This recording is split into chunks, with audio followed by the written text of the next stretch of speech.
saya tuh digonceng ya sama teman saya. Tiba-tiba saya tuh meloncat gitu, jatuhin diri dari motor gitu. Itu saya hampir ketabrak mobil tuh.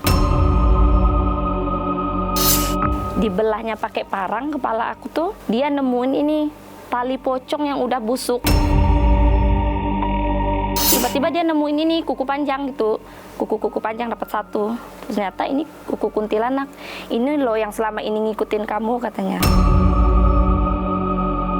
Ya, itu sebetulnya pembedahan secara gaib. Iya. Bedah gaib. Bedah gaib itu sebetulnya yang dibedah itu bukannya tubuhnya, melainkan alamnya atau apa bisa dibilang itu medianya, media kuantum.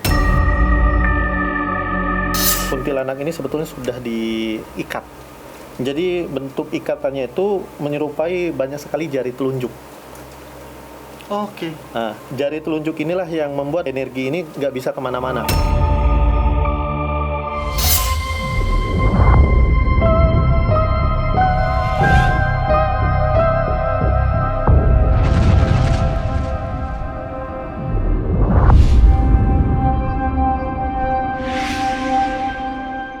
Salam ganjil misteri untuk penikmat ganjil.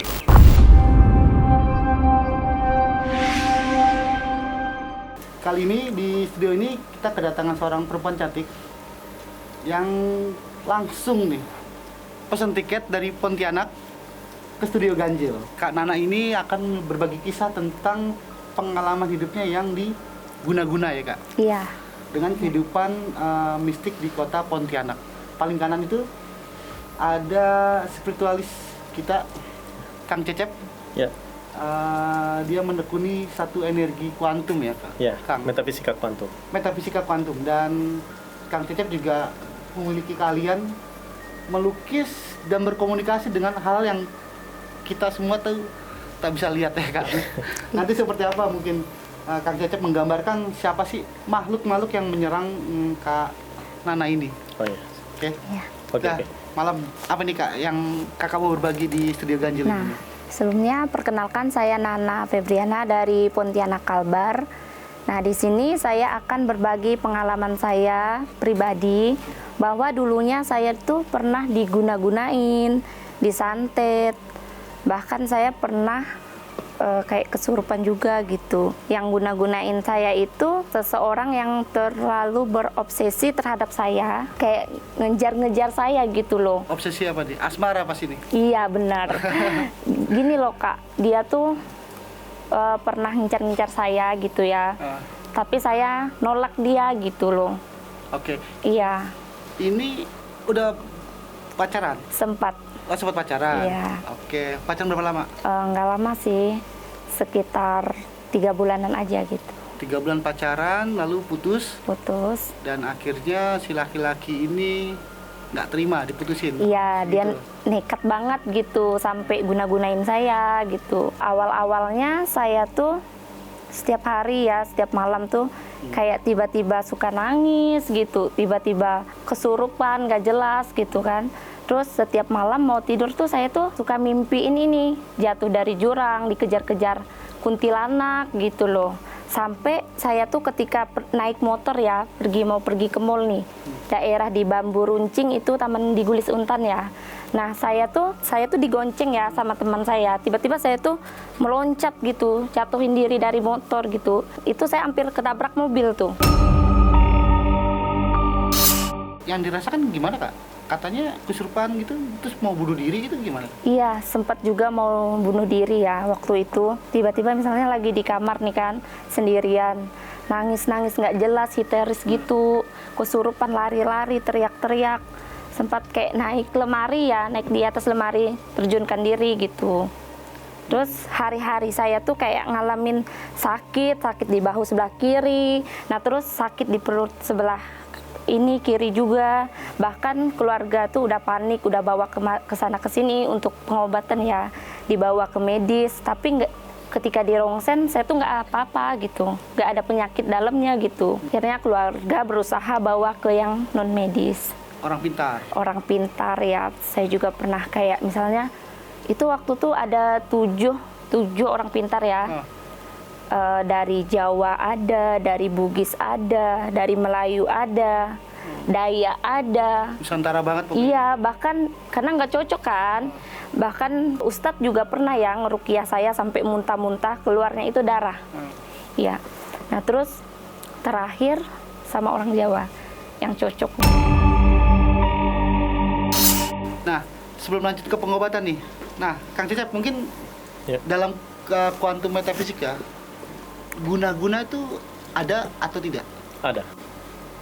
Jadi seperti ini, sebuah energi itu sebetulnya tidak mematuhi hukum alam.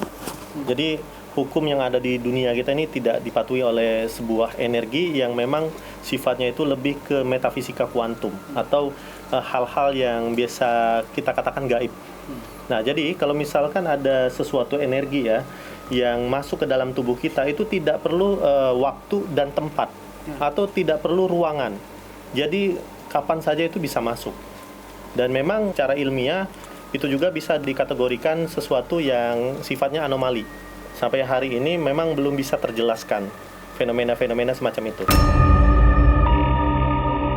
Akhirnya dari ke beberapa paranormal tuh, keluarga membawa kakak untuk dijalani pengobatan, dan itu berapa lama kakak masih mengalami guna-guna itu? Itu saya mengalaminya hampir 1 tahun lebih. 1 tahun lebih ke Iya. 7 paranormal itu. Iya benar. Dan akhirnya baru berhasil yang ketemu satu paranormal yang orang Jawa ini. Iya orang Jawa. Nah, itu ceritanya gimana tuh?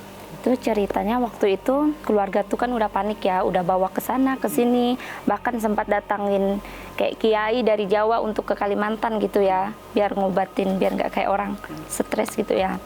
Terus ada ketemu orang kayak tetangga gitu ya, coba deh dibawa ke sini katanya, ini orangnya bagus, dia bisa ngobatin orang katanya. Ya udah pergi ke sana sama orang Jawa itu tadi ya. Nah belum aja apa-apaan, baru nyampe rumah dia, tiba-tiba aku tuh langsung kesurupan gitu loh. Kesurupan.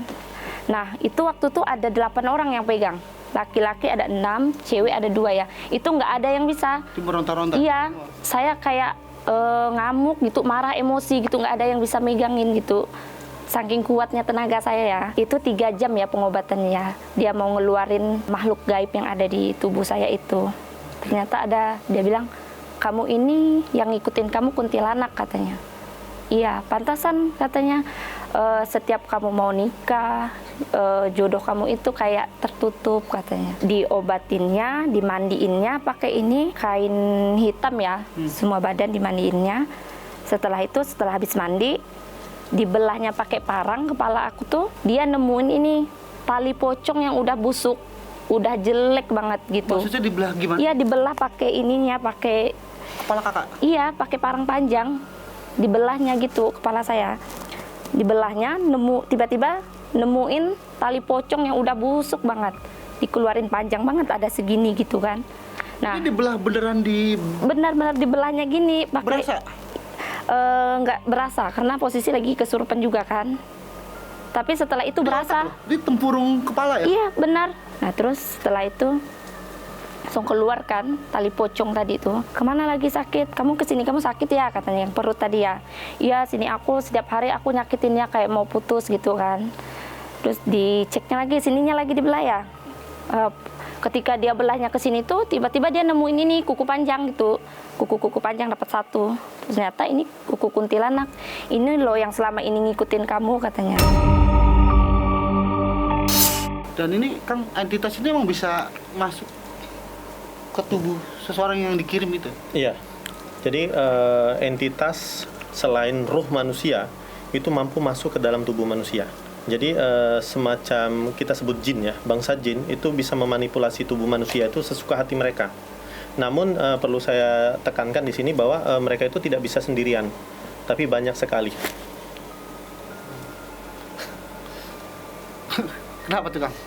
Sorry ya, jadi memang ini jam berapa nih?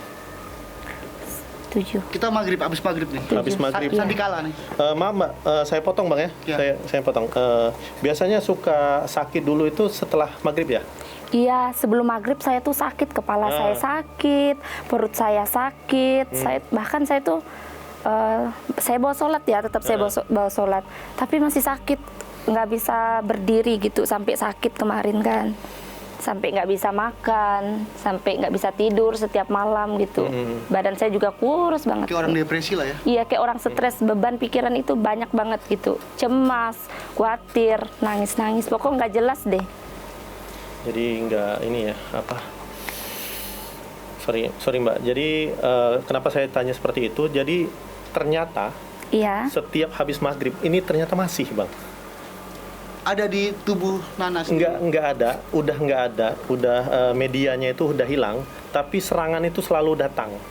Ini yang saya lihat, kenapa saya lihat nih Mbak Nana ini apa ya, seperti orang kebingungan. iya, Selalu seperti itu. Memang ada waktu-waktu tertentu beliau ini pede, kemudian kalau orang bilang itu supel.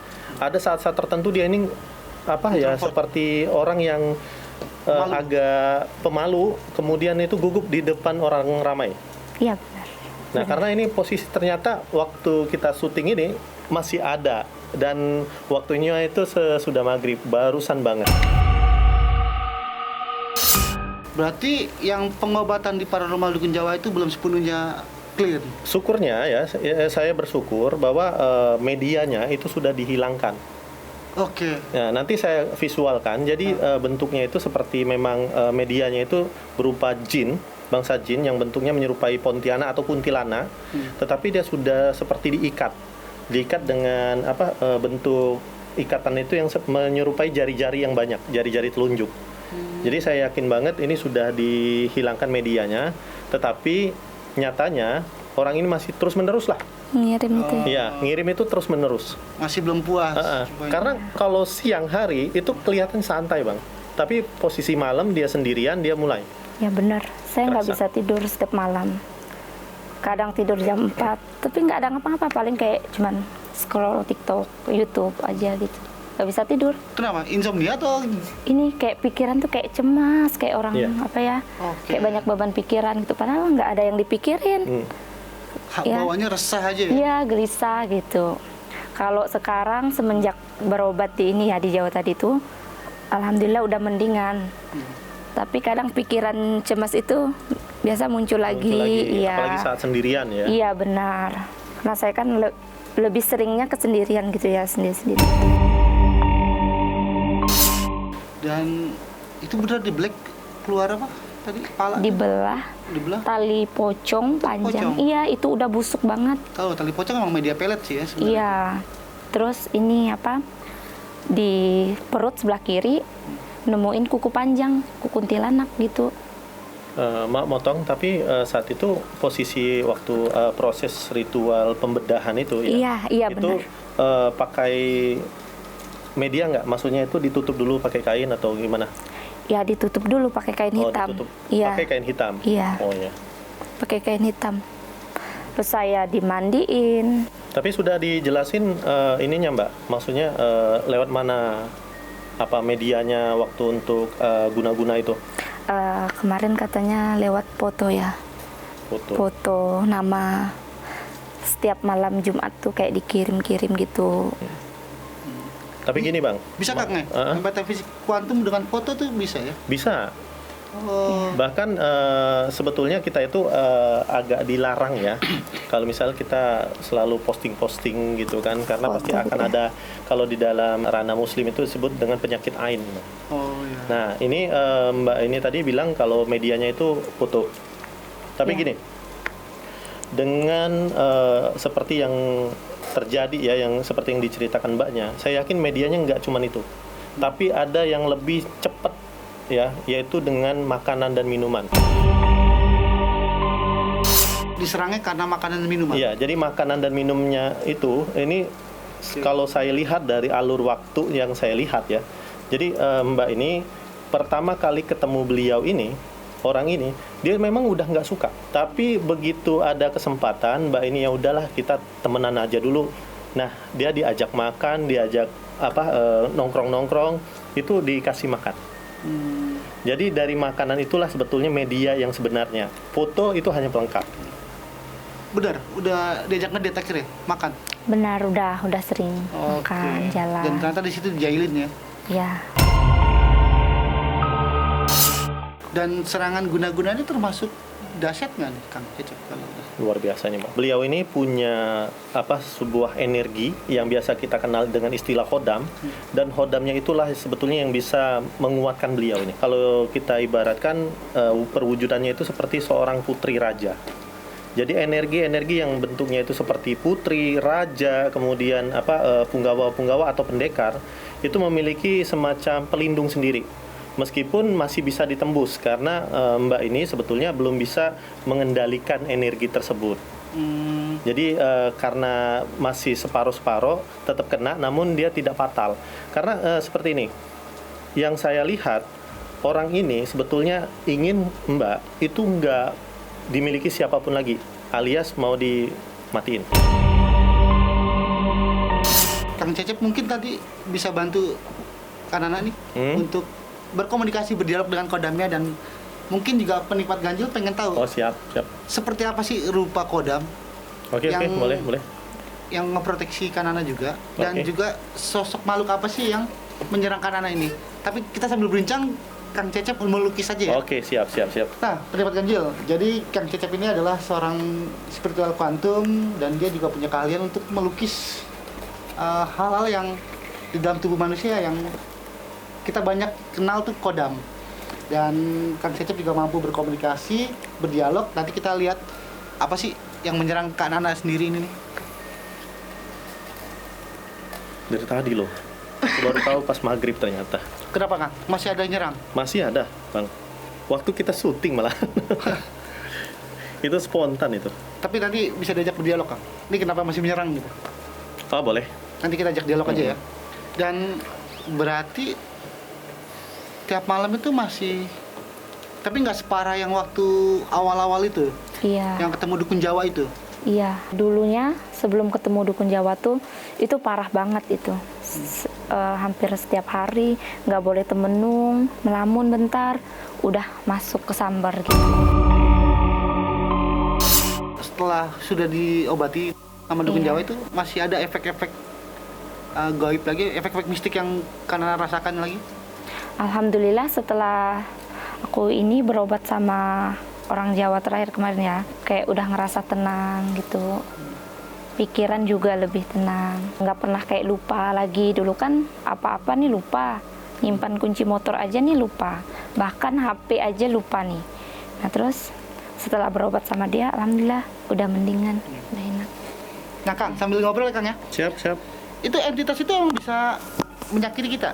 Atau hanya bikin ngeblank, bikin depresi atau gimana? Sejatinya bangsa jin itu bisa menyakiti manusia sejatinya. Karena segala penyakit yang ada di muka bumi ini itu berasal dari mereka. Mereka punya kekuatan itu untuk menyakiti Iya, kita? mereka punya kekuatan itu. Tapi itu tadi ditambah dengan manusia. Jadi harus ada manusia sebagai media. Seperti paranormal, dukun santetnya, itu yang menguatkan, Bang. Jadi mereka itu bisa tembus ke alam dimensi manusia itu karena adanya media tadi dari manusia itu sendiri. Pontianak itu kan Ponti ya? Iya. Ponti itu kan kuntilanak, kalau Iya, kita bahasa awam dengar tuh kuntilanak, Pontianak. Itu cikal bakalnya benar tuh Pontianak. Benar. Di Kalbar tuh terkenalnya kuntilanak gitu, penjaganya gitu. Kang, kalau kata Pontianak itu dulu apa tuh Kang? Jadi waktu itu pertama kali daerah itu ditemukan dan dibentuk, banyak fenomena-fenomena yang menyerupai perempuan, tapi dia suka hinggap di pohon-pohon. Ada satu pohon besar, nah di pohon tersebut ada tinggal sesosok perempuan, yang perempuan ini rambutnya panjang sekali. Kemudian kalau dilihat flashback lagi ke masa yang lalu, ini akibat pohon tersebut itu pernah dijadikan tempat gantung diri dari perempuan tersebut. Nah, perempuan inilah yang kemudian berubah menjadi kuntilanak seperti yang kita sebut sekarang. Dan ada satu lagi yang terkenal kalau di Pulau Jawa, itu namanya sundel bolong. Mirip sama kuntilanak, tetapi sundel bolong ini tidak seperti kuntilanak. Dia memakai pakaian-pakaian seperti pakaian adat lampau ya, adat Sunda, tapi dia bolong di sini ya. Namun rambutnya juga panjang terurai. Tapi dia tidak menggunakan seperti daster itu. Karena yang meninggal saat itu, yang menjadi Pontianak atau yang kuntilanaknya, itu adalah wanita bangsawan, Bang. Jadi saat dia meninggal, dia menggunakan daster itu. Ini apa bang? Yang makhluk atau apa nih? Ini perwujudan dari khodamnya. Kodam. Oke. Khodam. Nanti saya akan coba untuk gambarkan makhluk yang menyerang. Ini saya gambarkan khodam beliau dulu. Karena ini sudah lama sekali ikut beliau, tapi ketika diajak berkomunikasi beliau ini selalu bilangnya itu menghindar. Karena dia berkomunikasi biasanya khodam itu berkomunikasi tidak secara langsung, tetapi melalui mimpi. Dari situ kakak baru tahu ya, percaya tentang dunia-dunia. Iya, awalnya dulu aku tuh nggak percaya sama sekali ya di dunia mistis ini. Skeptis ya, Mbak ya? Iya, pikir bohongan, kayak nggak yakin aja gitu kan. Tapi setelah kayak ngalamin, aku pribadi ya, benar-benar percaya hal-hal yang kayak gitu. Nah terus setelah kejadian itu Kak, tiba-tiba aku tuh bisa kayak nilai seseorang gini dari sorotan matanya. Misalnya gini nih, baru ketemu kan sama kakak ini orangnya baik gitu, ramah gitu, tapi sisi negatifnya maaf ya, kalau marah tuh nggak terkontrolkan gitu loh. Nah terus mata batin itu kan kebuka ya saat sering kesurupan itu, sering kayak lihat kuntilanak, pocong gitu. Hari-hari tuh ngelihat itu terus setiap mau maghrib tuh. Tapi emang gitu Kang Cecep ya. Kalau orang yang udah pernah kerasukan, dia kan mengalami kepekaan atau Ya, jadi ada beberapa kondisi yang menyebabkan kebangkitan spiritual kita itu menjadi nyata. Jadi kan setiap manusia itu kan memiliki sisi yang dinamakan sisi spiritual. Jadi ada beberapa momen-momen tertentu. Pertama, dia memang terbangun dari lahir. Ada yang terbangun karena sebuah insiden atau sesuatu yang membuat dia terbangun. Ada yang memang masih tertidur, Bang. Nah, kondisi untuk kakak ini kondisi kedua. Jadi terbangun gara-gara insiden. Ada sesuatu yang melibatkan dunia metafisika. Kemudian ini tubuhnya itu belajar. Tubuhnya belajar, lalu tubuh dan jiwanya dia itu sinkron. Akhirnya dia bisa merasakan hal-hal yang manusia awam itu sulit merasakan. berarti itu gift ya Kang ya? Itu gift. Itu termasuk dia gift. bisa melihat karakter seseorang dari sorot matanya gitu? Iya, itu gift. Dan itulah salah satu kemampuan orang-orang yang terbangun spiritualnya atau yang lebih dikenal dengan istilah indigo. Nah ini bisa dikategorikan indigo sekarang? Indigo, ya. Karena aksiden yang dialami. Iya. Suka ngeliat hal-hal yang mistik juga selain makhluk-makhluk kepekaan itu ada juga? Iya, ada lagi. Ini kalau misalnya ketemu teman baru nih ya, sehelo, nongkrong, tiba-tiba maaf nih, cewek nih pakai susuk ya. Biasa kan cewek tuh suka pakai susuk di kening atau di bibir ya. Okay. Kayak Nana tuh langsung tiba-tiba refleks gitu, kayak aku nggak suka nih, tapi dalam hati ya. Aku nih kok. Refleks gitu. Iya, kayak badan nih kayak gemeteran, kayak mau marah, emosi gitu, kayak mau diterkam gitu loh Kak. Cewek ini nggak suka aku liatnya gitu, tapi dalam hati ya pakai susuk gitu, kayak nggak suka dengan hal-hal yang ilmu hitam gitu ya. Tapi kalau misalnya cewek yang misalnya bawaannya bagus, misalnya ada kodamnya misalnya ilmu putih gitu ya, Nana senang refleks dengan dia gitu, respect banget lah gitu. Terus biasa ada lihat kayak bapak-bapak gitu kan, bawa pembawaannya ilmu putih, kayak pakai jubah serba putih gitu ya. Nah itu kayak tenang gitu, kayak tenang aja gitu. Yang ilmu hitam baru bereaksi gitu. Iya. Kalau yang kan biasa tuh ada orang yang ada pegangan ilmu hitam gitu ya. Itu sering bisa melihat kayak gitu sering sekarang ini? Iya biasa, kayak tiba-tiba aja gitu. Nih aku nggak suka nih, kayak panas badan itu, kayak mau emosi ngeluap gitu loh. Sensitif juga nggak sih melihat hal-hal yang tak kasat mata itu juga? Sensitif banget. Dari kejadian itu bisa melihat juga? Waktu pas udah sembuh, ini udah nggak bisa. Karena udah ditutup ya mata batinnya. Cuman ya. hanya bisa melihat. Iya, paling bisa karakter nilai orang aja gitu dari bisa. mata. Iya. Tapi kalau ngelihat kayak di sini nih ada ini ya, Ya. misalnya pocong itu udah nggak bisa. Karena mata batin udah ditutup ya sama pengobatan kemarin terakhir. Kalau dulu setiap hari tuh ya ngelihat itu terus. Makanya bentar-bentar kesurupan, bentar-bentar nangis, melamun gitu. Nah, Kang, menarik juga nih, Kang. Kan banyak juga nih pertanyaan. Sebenarnya mata batin itu bisa dibuka nggak sih? Orang bisa melihat hal-hal yang lebih peka. Ya, Sebetulnya mata batin tuh bisa dibuka Kang, dari berbagai metode. Pertama itu dengan berpuasa. Yang kedua itu olah napas. Nah, yang ketiga itu saya sudah menemukan nih sesuatu yang instan. Jadi saya ini kan sekarang itu belajar di Sah Bandar Karimadi ya.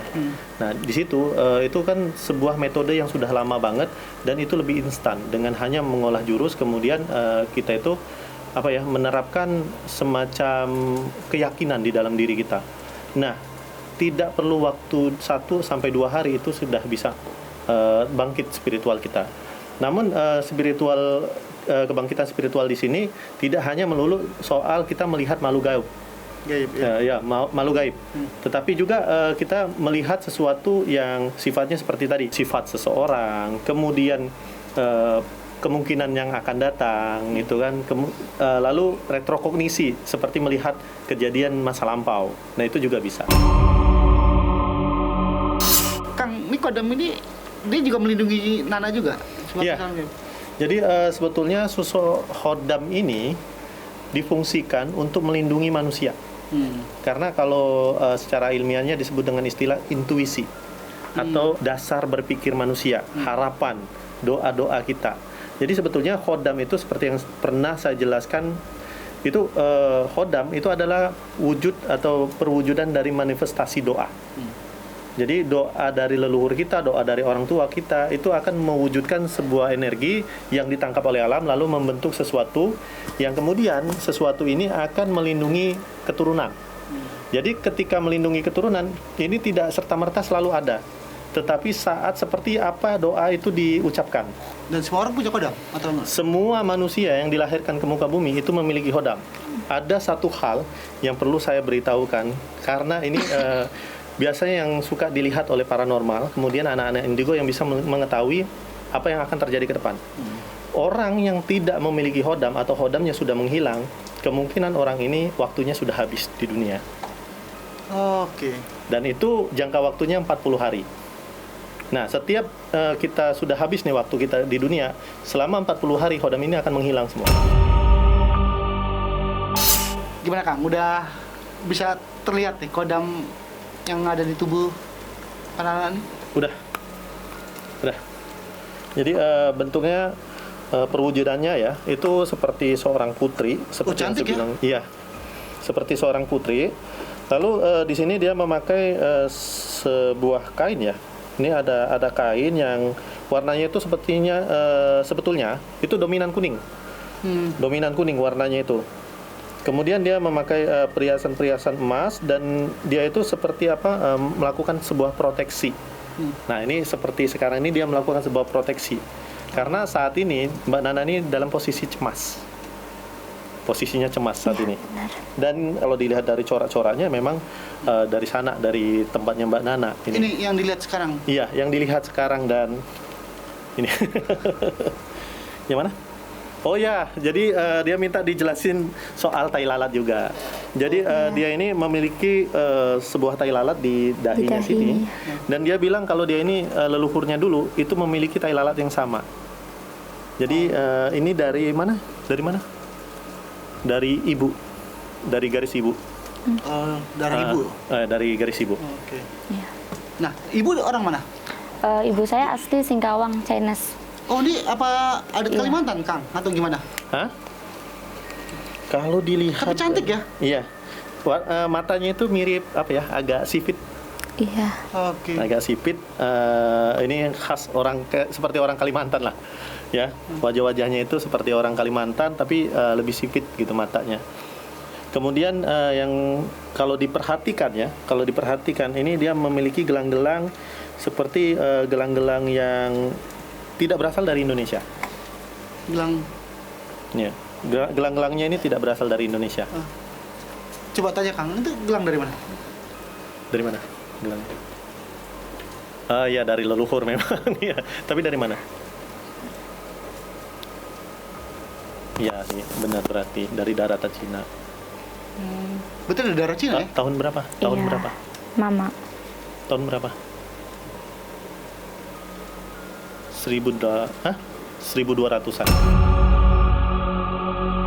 ini waktu diserang kenapa nggak bisa memproteksi Nana? Nah, ini kenapa waktu diserang beliau ini tidak bisa memproteksi Mbak Nana karena ada semacam jarak. Kita itu harus mengetahui spiritual kita. Nah, sekarang Mbak Nana ini sudah mengetahui perwujudan, kemudian dia tahu kalau beliau ini punya khodam. Karena khodam itu tenaganya dari harapan manusia itu sendiri. Mereka itu seperti layaknya android. Jadi bergerak itu karena kita. Sehingga ketika Mbak Nana ini sudah yakin akan terproteksi, maka dia akan bangkit kemampuannya itu. Saya pikir kodam binatang, Kang, siluman Ya. gitu. Ternyata sosok kayak serupa kita juga ya. Khodam itu banyak bentuk, Bang. Jadi ada yang menyerupai hewan sesuai dengan doa. Misal nih, ada leluhur kita, saya ingin cucu saya ini sekuat harimau. Nanti doa itu akan naik ke atas langit, lalu langit itu mengirimkannya kembali, Ya, termanifestasi itu. dimanifestasikan oleh alam, Jadi kemudian bentuknya- berbentuk seperti harimau. Jadi ini dia ingin Mbak Nana ini diperlakukan sebagai seorang putri, sehingga khodamnya itu berbentuk seperti ini. Mbak Nana, ada yang mau ditanya nggak dengan kodam? Mbak Nana kan juga nggak mungkin susah nih berkomunikasi dengan kodam Mbak Nana. Iya. Mumpung ada mediasinya, mungkin ada yang mau disampaikan atau bertanya? Nah, Nana mau nanya Kak. Ya. Ini kodam Nana nih yang ngikutin Nana ya? Apa? Baik, positif gitu atau gimana? Semua khodam manusia itu asalnya berenergi positif karena dia berasal dari doa. Yang biasanya kita ini ketemukan ya, ada orang-orang yang bilang, oh khodamnya ini khodam jin, khodamnya khodam malaikat. Khodam jin itu sebetulnya bukan khodam jin, tetapi jin itu, jin tersebut. Karena bangsa jin itu bisa menggunakan khodam manusia, senjatanya manusia ini untuk kepentingan mereka. Itu sebabnya yang namanya bangsa jin itu pintar memanipulasi, dia menyerupai ini juga bisa, tapi dia bisa menggunakan tenaganya untuk dirinya sendiri. Itu yang biasanya terjadi. Itu sebabnya kita ini manusia itu harus diperkuat dengan spiritualitas. Kan katanya kodam itu kan seperti kayak android, Kang. Ya. Iya. Harus Kita bisa ada yang menggerakkan. Harus interaksi ada gitu yang ya. menggerakkan. Itu Nah, gimana caranya Kak? itu tadi yang saya bilang, kalau misalkan ingin menggerakkan atau membangkitkan khodam kita, satu-satunya cara itu yang paling mudah itu dengan kita meyakinkan diri. Kita itu harus yakin jiwa spiritual kita, spiritual manusia itu lebih sempurna daripada makhluk apapun. Lebih sempurna. Karena manusia sejatinya itu adalah makhluk yang paling sempurna yang diciptakan oleh Tuhan itu sendiri. Kodam itu punya kekuatan dahsyat juga nggak sih untuk menangkal serangan-serangan goib? Seharusnya punya. Asalkan orang yang memiliki khodam itu bisa sinkron. Bisa mengetahui khodamnya, sinkronisasi, sehingga dia bisa menggunakan senjata rahasianya ini. Khodam kan artinya senjata, Bang. Lebih tepatnya senjata rahasia yang kita miliki. Jadi ketika kita bisa menggunakan secara maksimal senjata yang kita miliki, maka kita dengan mudah bisa menangkis semua hal-hal yang sifatnya itu jahat. Nanti Kang Cecep juga bisa melihat siapa sosok yang Mengganggu. makhluk yang waktu saat itu menyerang. Oh, bisa. Atau Bisa. mungkin bisa berinteraksi, apakah gangguan itu masih ada dalam tubuh Nana sendiri dengan kodam itu?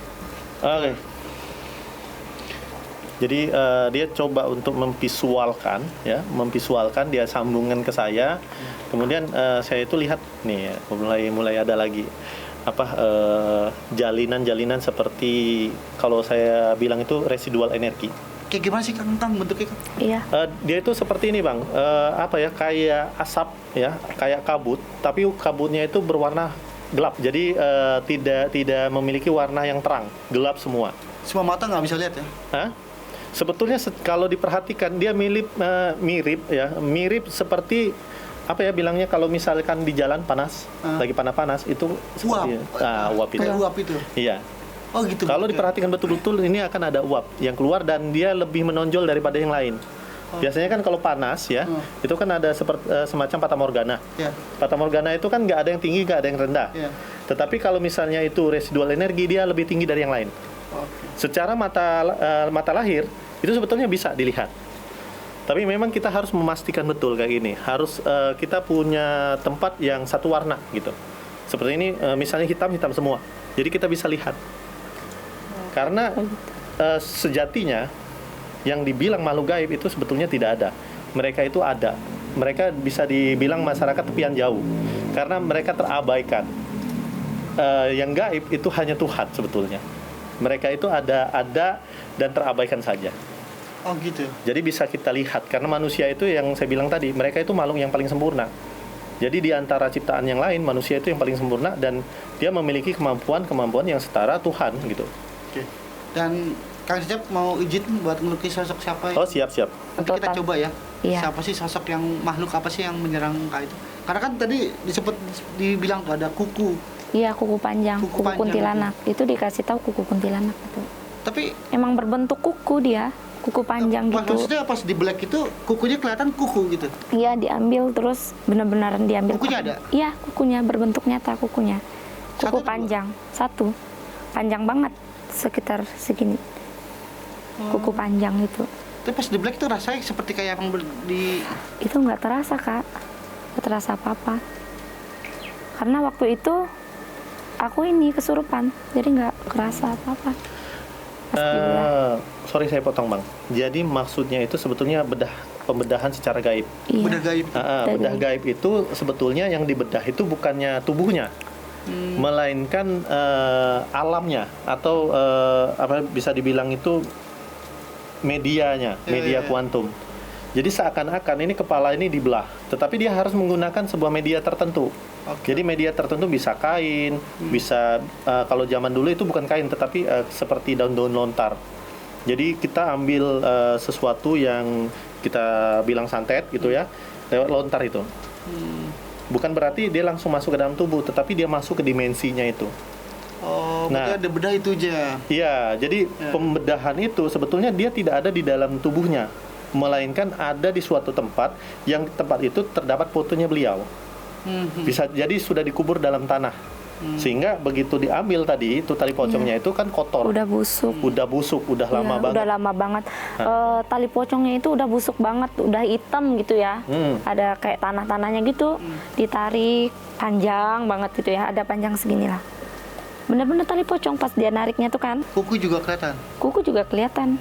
Pas dibuang, disimpan di piring, diliatin. Emang benar-benar kuku panjang kuntilanak gitu. Itu dulu nggak disimpan. Dibuang langsung sama ininya. Sama si paranormal itu. Iya, paranormal. Dibungkus ya? Dibungkusnya terus ditanamnya ke dalam. Kang Cecep tahu ya? Iya, Karena tahu itu banget. tadi, alur waktunya. Oke. Kemampuan saya di situ, Bang. Jadi Iya, tahu membuat banget. alur waktunya. Jadi seperti yang saya bilang bahwa kuntilanak ini sebetulnya sudah diikat.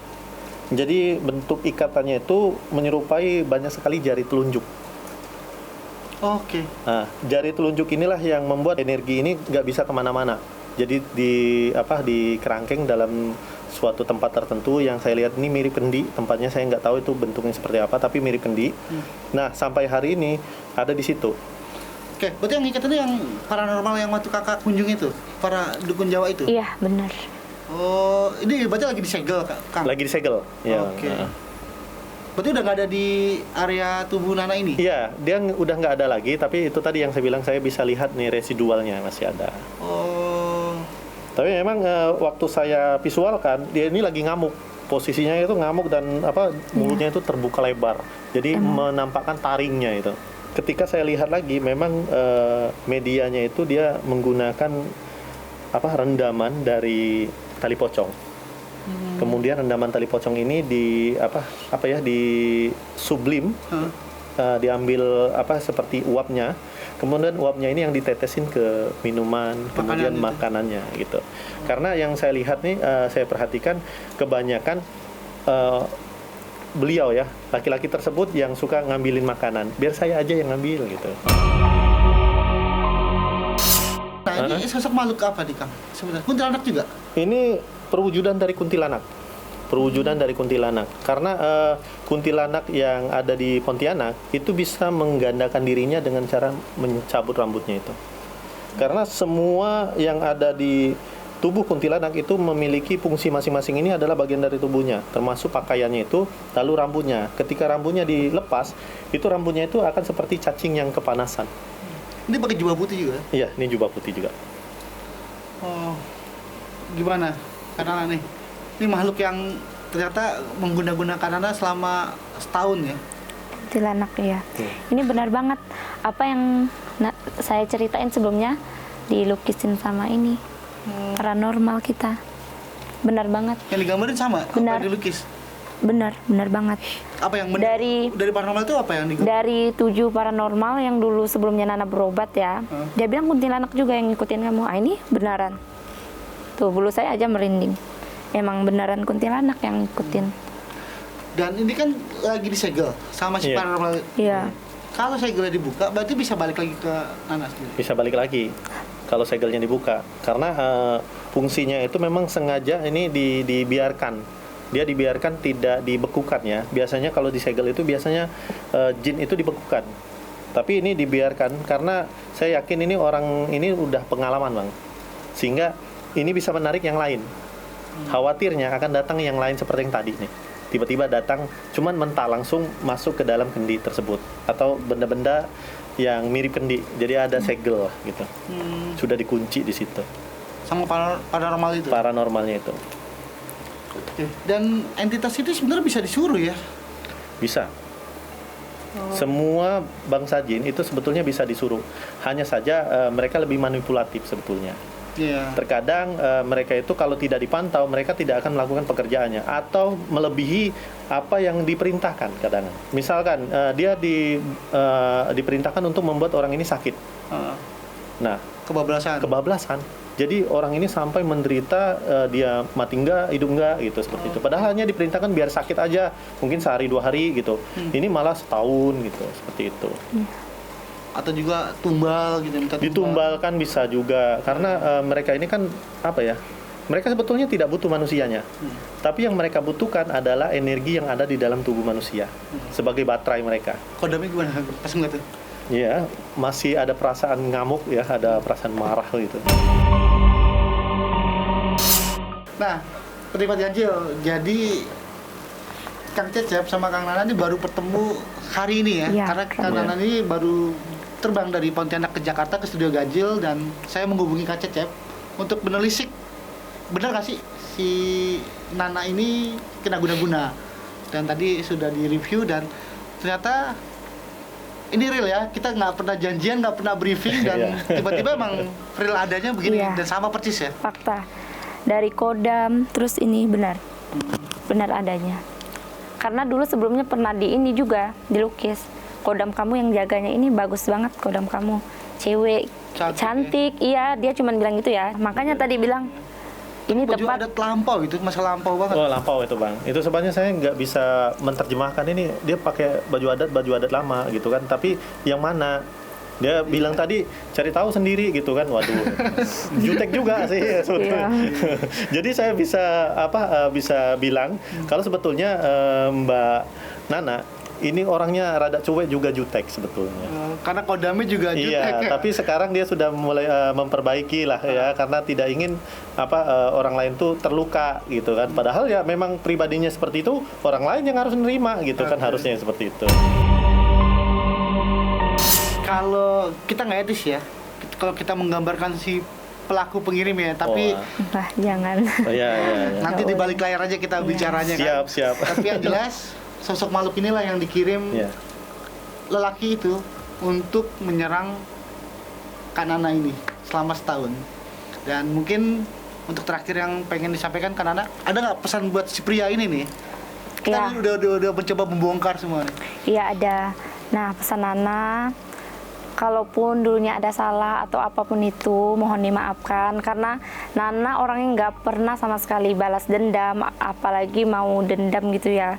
Nana sampai detik ini selalu kayak doain yang baik-baik aja. Karena apa yang kita tabur, itulah yang kita tuai ke depannya. Semoga ke depannya hidupnya lebih tenang, lebih bahagia, dapat yang lebih baik gitu loh. Kita nggak boleh tuh yang namanya jahat-jahat sama orang. Nah terakhir, Nana mau sampaikan, Nana minta maaf juga sedalam-dalamnya kalau pernah nyakitin hati ataupun apa. Nah, karena siapapun pelakunya, Nana juga udah maafin sebelumnya. Dan mungkin Kang Cecep, Jadi saya cuma menyampaikan saja ya untuk praktisi-praktisi yang suka mengirim sesuatu ya bisa dibilang santet, gendam, guna-guna. Ya apa yang kita tanam itulah yang nanti akan kita tuai. Enggak hari ini tapi di masa yang akan datang. Enggak sama kita tapi sama keturunan-keturunan kita. Jadi pasti akan selalu ada yang namanya timbal balik. Untuk sekarang saya minta teman-teman itu mulai introspeksi diri, kemudian tidak lagi mengulangi perbuatan yang sama.